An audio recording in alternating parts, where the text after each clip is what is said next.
from this we see that innovation, bid'ah, is the greatest thing loved by Iblis, because within it is destruction of the religion. It's the easiest way to destroy the religion. And that's what he did with every nation that has come in history. He did that with the people of Nuh alayhi salam. He did that with the people of Ibrahim, with the people of Musa, all the prophets and messengers. He made them alter the religion, to distort the religion, and to take them away from their fitrah. So the Sheikh Ubaid, Hafidhahullah, he says, commenting upon this narration from Ibn Abbas, he said that there is a statement which has appeared. There's a maqula, a statement which is أن أهل البلد أولى وأعرف. Right, so this is one of those false principles that are used by the people of innovation to prevent them from speaking against innovation and misguidance. What do they say? And this is something that we found historically. People in the West, this is what they say. They say that the people of America know the people of America best. Right? What do they mean by this?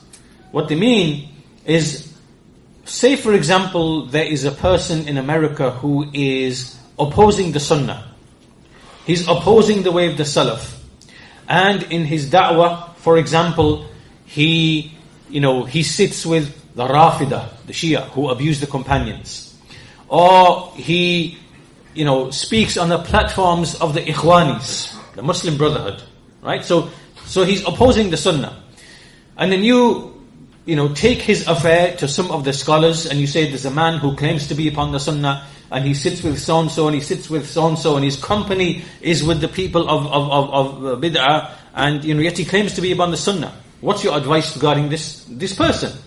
And the Shaykh might say, this person is a person of desires, is a person of innovation, is a person of misguidance. You should warn the people from him. You should not take any knowledge from him. Right? So in return, those people will say, why are you listening to people who are not even in this country?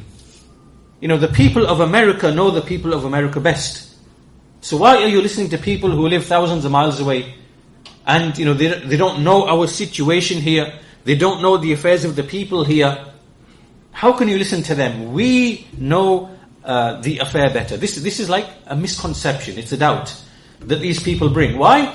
Because they want to shield and protect themselves from the scholars of the Sunnah and the people of the Sunnah from exposing the fact that they are opposing the guidance of the Messenger sallallahu alaihi wasallam. Right? And so the Shaykh says that, the Shaykh says that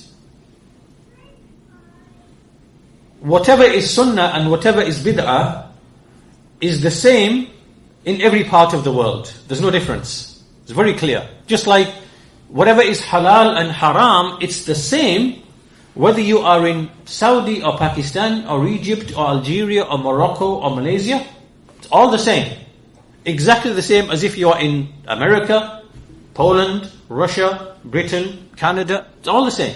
There's no difference. So what is sunnah is sunnah. What is bid'ah is bid'ah. What is halal is halal. What is haram is haram. What is hizbiyah is hizbiyah. It's all the same. There's no difference. So you being in America, or whatever it might be, it's not going to change the ruling. It's not going to change the ruling. So therefore, for you to now use this statement and this argument, people, you shouldn't listen to people from abroad. We know our situation better. Right? We know the situation in America better. And in America, for example, it's okay for us to, have alliances with the Shia and have alliances with the LGBTQ, whatever, and because this is something that is unique to this land, and we need to make these alliances in order to improve the affair of the Muslims, and to this is what they say. This is what these people are saying. People like Yasir Qadi, people like people like that. This is the way. This is the way that they are upon. Right. And so when the scholars speak about them, and when we speak about them, they say, oh no, you don't know the affairs in America, you're not from America. But what's right and what's wrong is the same in every part of the world, right? The shar of Allah, the hukm of Allah, the legislation of Allah, that is what determines what's right and wrong, what's sunnah and what's bid'ah, what's halal and what's haram, what's guidance, what's misguidance, right? So this is like a shubha. And notice how in this narration of Ibn Abbas is a refutation of these people very clearly. What did he say? He said, "Wallahi innahu la yuhdithu al-bid'ah fi mashriqin aw maghribin, fayahmiluha ilayya ar-rajul." An innovation is invented by a man in the east or in the west. Ibn Abbas is not over there in Khurasan.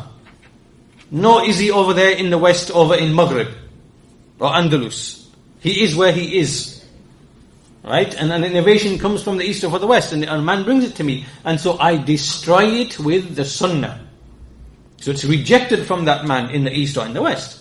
And so this doubt or this misconception that people bring these days, the people of innovation, they bring all of these misconceptions and doubts, and they want to confuse people about their religion because they want to shield themselves from the tongues and the pens of the people of the Sunnah. Why? Because the people of the Sunnah, they do this because they want to purify the religion. They want to make sure that the people that what they hold on to in terms of religion is the pure, authentic religion, right? The authentic belief, the authentic creed, the authentic methodology, because they want to unite all of the Muslims upon this basis, that which united the companions, right? That's what they want to do. And one of the important pillars of bringing the Muslims together is to warn against innovations and misguidance and the people of misguidance, because they are the very cause of the splitting and the differing in the first place, right? So this is what the Shaykh says, that whether you are in Yemen or the Hijaz or Iraq or Najd or Misr or whatever it might be, if something is an innovation, it's an innovation in all of those places.